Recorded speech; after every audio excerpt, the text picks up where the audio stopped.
சனி பெயர்ச்சி பலன்கள் மார்ச் மாதம் 2025. சனி கும்ப வீட்டிலிருந்து மீன வீட்டுக்கு போகிறாரு. அங்கே போய் 2.5 ஆண்டு வருடங்கள் இருப்பார். அதோட பலன்கள் தான் என்ன அப்படிங்கிறத நம்ம இப்போ பார்க்க போகிறோம். இந்த பலன்கள் நீங்கள் உங்கள் ராசிக்கும் பார்க்கலாம், உங்களுடைய லக்னமுக்கும் பார்க்கலாம். ஆனால் உங்களோட ராசியில் இருக்கிறப்போ தான் அதோட தாக்கத்தை உங்களால் ரொம்ப அதிகமாக உணர முடியும். இருந்தாலும் நீங்கள் ரெண்டுக்குமே பார்த்துக்கோங்க, செக் பண்ணிக்கிறது நல்லது தான். இந்த சனி பயிற்சினால் உங்கள் வாழ்க்கையில் எந்த மாதிரியான விஷயங்களெல்லாம் நடக்கிறதுக்கான வாய்ப்பு இருக்குது அப்படிங்கிறத தான் நான் சொல்ல போகிறேன்.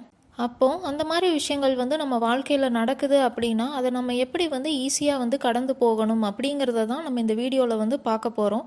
இது உங்களுக்கு பார்த்தீங்கன்னா வருமுன் காத்தல் அந்த மாதிரி இதுக்காக தான் நம்ம இந்த வீடியோ பார்க்குறோம்.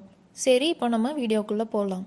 கன்னி ராசி, கன்னி லக்னம். சனி உங்களுக்கு 7ஆம் வீட்டுக்கு போகிறாரு. 7ஆம் வீடு எதை குறிக்கும் அப்படின்னு பார்த்தீங்கன்னா உங்களுடைய திருமணம், உங்களுடைய கணவன் இல்லைனா மனைவி, இல்லை நீங்கள் லவ் பண்ணிகிட்ருக்கீங்க அப்படின்னா உங்களுடைய லவ்வர், பிஸ்னஸ் பண்ணுறீங்க அப்படின்னா உங்களுடைய பிஸ்னஸ் பார்ட்னர், பொதுமக்கள் கூட இருக்கிற ரிலேஷன்ஷிப்பும் குறிக்கும். இந்த காலகட்டத்தில் பார்த்தீங்க அப்படின்னா உங்களுக்கு மென்டலி ஒரு ஸ்ட்ரெஸ்ஸு இருந்துகிட்டே இருக்கும். எந்த காரணமும் இல்லாட்டியுமே நீங்கள் ஸ்ட்ரெஸ்டாகவே ஃபீல் பண்ணுவீங்க. இந்த சனிப்பெயர்ச்சி உங்களுக்கு ரொம்ப நல்லதுன்னு சொல்ல முடியாது, கெட்டதுன்னு சொல்ல முடியாது. ஆனால் பெரிய பாதிப்பு எதுவும் இருக்காது. நீங்கள் உங்களுடைய ஆரோக்கியத்தை கவனமாக பார்த்துக்கணும். உங்களுக்கு கால், நெஞ்சு, ஜீரணம் இதிலெல்லாம் எதுவும் பிரச்சனைகள் வர்றதுக்கான வாய்ப்புகள் இருக்குது. இந்த காலகட்டத்தில் உங்களோட ஜீரண சக்தி கம்மியாகிற மாதிரி நீங்கள் உணர்வீங்க. அதுக்கு நீங்கள் சுடுதண்ணி குடிச்சிங்க ரெகுலராக அப்படின்னா உங்களுடைய டைஜஷன் பெட்டராக இருக்கும். நீங்கள் இப்போ உங்களுக்கு திருமணம் ஆகணும் அப்படின்னு வரன் பார்த்துட்ருக்கீங்க அப்படின்னா இது உங்களுக்கு ரொம்பவுமே நல்ல டைம். உங்களுக்கு நீங்கள் நினைக்கிற மாதிரி நல்ல வரன் அமையும். நீங்கள் இப்போ ஆல்ரெடி திருமணம் ஆகி இருக்கீங்க, ஆனால் உங்களுக்கு அந்த திருமணத்தில் இப்போ விருப்பம் இல்லை, நீங்கள் பிரியணும் அப்படின்னு நினைக்கிறீங்கன்னா அதுக்குமே இது கரெக்டான டைம் தான். உங்களோட திருமணத்தை பொறுத்த வரைக்கும் நீங்கள் என்ன நினைக்கிறீங்களோ அது உங்களுக்கு இப்போ நடக்கும். உங்கள் கணவன் இல்லைனா மனைவிக்கு உடம்பு சரியில்லாமல் போகிறதுக்கான சான்சஸ் இருக்குது. அதனால் நீங்கள் அவங்களோட ஆரோக்கியத்தில் கொஞ்சம் கவனம் செலுத்திக்கணும். அவங்களுக்கு உடம்பு சரியில்லை அப்படின்னா டாக்டர் கன்சல்டேஷன் இமீடியட்டாக கூட்டிகிட்டு போங்க. அவங்கள டேக் கேர் பண்ணி பார்த்துக்கோங்க. நீங்கள் இப்போ மேரேஜ் ஆகியிருக்கீங்க அப்படின்னா உங்களுடைய லைஃப் பார்ட்னர், லவ் பண்ணுறீங்க அப்படின்னா உங்களுடைய லவ்வர், உங்களுடைய குழந்தைகள், பிஸ்னஸ் பண்ணுறீங்க அப்படின்னா பிஸ்னஸ் பார்ட்னர் இருக்காங்கன்னா அவங்கக்கிட்ட, இவங்க எல்லாருக்கிட்டையுமே நீங்கள் நல்ல ரிலேஷன்ஷிப் மெயின்டைன் பண்ணிக்கணும். ரொம்ப சின்சியராக இருந்துக்கணும்.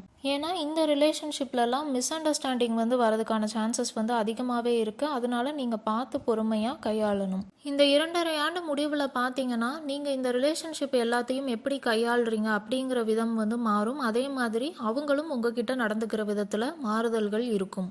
நீங்கள் ஏதாவது புதுசாக கற்றுக்கணும்னு நினைக்கிறீங்க, க்ரியேட்டிவான விஷயம் அப்படின்னா நீங்கள் கற்றுக்கலாம். அது உங்களுக்கு ரொம்ப நல்லது. உங்கள் கெரியர் வைஸ் அப்படின்னு பார்த்தோன்னா இது ரொம்பவுமே நல்ல காலகட்டம். நீங்கள் ஸ்டூடெண்ட்டாக இருக்கீங்க அப்படின்னா உங்களோட எஜுகேஷனுக்கு இது ரொம்பவுமே ஃபேவரபுளான டைம். நீங்கள் என்ன நினைக்கிறீங்களோ அதை நீங்கள் படிக்கலாம்.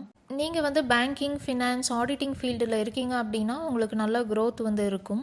நீங்கள் புதுசாக பிஸ்னஸ் ஸ்டார்ட் பண்ணணும் அப்படின்னு நினைக்கிறீங்க, அதுவும் யார் கூடயும் சேர்ந்து பார்ட்னர்ஷிப் பிஸ்னஸ் ஸ்டார்ட் பண்ணணும்னு நினைக்கிறீங்க அப்படின்னா அதுக்குமே இந்த காலகட்டம் நல்லது.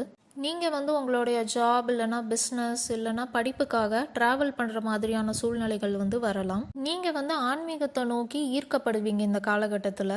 நீங்கள் டெய்லி தியானம் எதுவும் பண்ணுறீங்க இல்லைனா எதுவும் மந்திரம் எதுவும் சொல்கிறீங்க அப்படின்னா அதெல்லாமே உங்களோட நிம்மதிக்கும் சந்தோஷத்துக்கும் வழிவகுக்கும். இந்த காலகட்டத்தில் நீங்கள் எதிலெல்லாம் கவனமாக இருக்கணும் அப்படின்னு பார்த்தீங்கன்னா உங்களுடைய ஆரோக்கிய விஷயத்தில் நீங்கள் கவனமாக இருக்கணும். அதே மாதிரி உங்களுடைய லைஃப் பார்ட்னரோட ஹெல்த்லேயும் நீங்கள் கவனமாக இருக்கணும். அது போக உங்கள் குழந்தைகள், உங்களுடைய பிஸ்னஸ் பார்ட்னர், உங்களுடைய லவ்வர் இவங்க எல்லாருக்கிட்டேயும் நீங்கள் நல்லா கவனமாக நடந்துக்கணும். அந்த ரிலேஷன்ஷிப்பை நீங்கள் சின்சியராக மெயின்டைன் பண்ணணும். நீங்கள் வேலைக்காக இல்லைனா படிப்புக்காக உங்கள் வீட்டில் இருந்து வெளியே தங்கி இருக்கிற மாதிரியான சூழ்நிலைகள் உருவாகலாம்.